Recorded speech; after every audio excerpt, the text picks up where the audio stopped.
le malade n'avait rien vu venir. Le système immunitaire avait lui aussi été détourné, sans aucune crainte de tout, il avait pensé qu'il n'y avait aucune raison de s'inquiéter. Mais il avait eu tort. Maintenant, face à la haute fièvre ainsi qu'aux douleurs abdominales et pharyngées, principaux symptômes de l'angine bactérienne, le patient se trouve bien embarrassé. Mais n'ayez crainte, car, aujourd'hui, on se chargera de tout vous expliquer sur cette infection. Commençons par définir cet agent pathogène particulier, le streptocoque A, l'une des bactéries responsables de cette angine. Il faut savoir que c'est une bactérie, un micro-organisme unicellulaire qui a la capacité de se dupliquer à l'aide de son chromosome bactérien. Il cause de gros ennuis aux humains, qui l'attrapent par deux grandes manières. Les voies directes par la salive, les narines, les plaies, ou encore les voies indirectes, par l'expulsion de cette bactérie dans l'air, en toussant ou éternuant.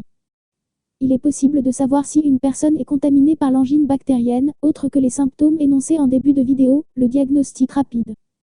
Comme son nom l'indique, il est très rapide, efficace, donnant les résultats en moins de 5 minutes d'une précision de 95%. Il est bien plus préféré que la mise en culture.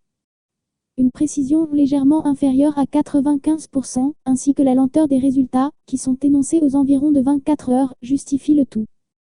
Tout commence par l'entrée de la bactérie dans l'organisme humain, ce qui déclenchera la réaction immunitaire innée. Cependant, tout ne se passe pas comme prévu pour les leucocytes, agents chargés de défendre l'organisme en cas d'infection, qui se trouve confronté à un agent pathogène difficile à phagocyter en raison de sa coque nuance à son nom streptocoque, et qui émet des toxines qui perturbent le système immunitaire. Ils ne savent plus qui attaquer, ce qui arrange parfaitement notre vilain protagoniste. La réaction rapide étant inefficace, l'organisme lance la deuxième opération, la réaction adaptative.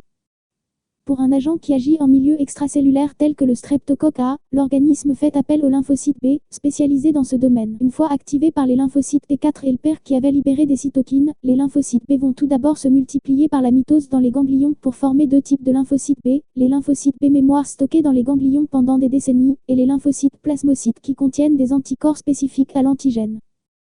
Les plasmocytes éjectent leurs anticorps sur l'antigène de l'agent en question pour le neutraliser via des complexes AGAC, ce qui va faciliter le processus de phagocytose des agents macrophages. Une collaboration peut donc se sentir. D'autres traitements peuvent apporter une sorte de soutien envers les leucocytes, comme des antibiotiques, dont le rôle est de ralentir le développement de la bactérie en modifiant son système général. La bactérie sera alors plus vulnérable. Des études sont toujours menées pour la fabrication d'un vaccin, pour le moment inexistant. Il y a cependant des habitudes à adopter pour éviter de l'attraper, telles que le lavage des mains.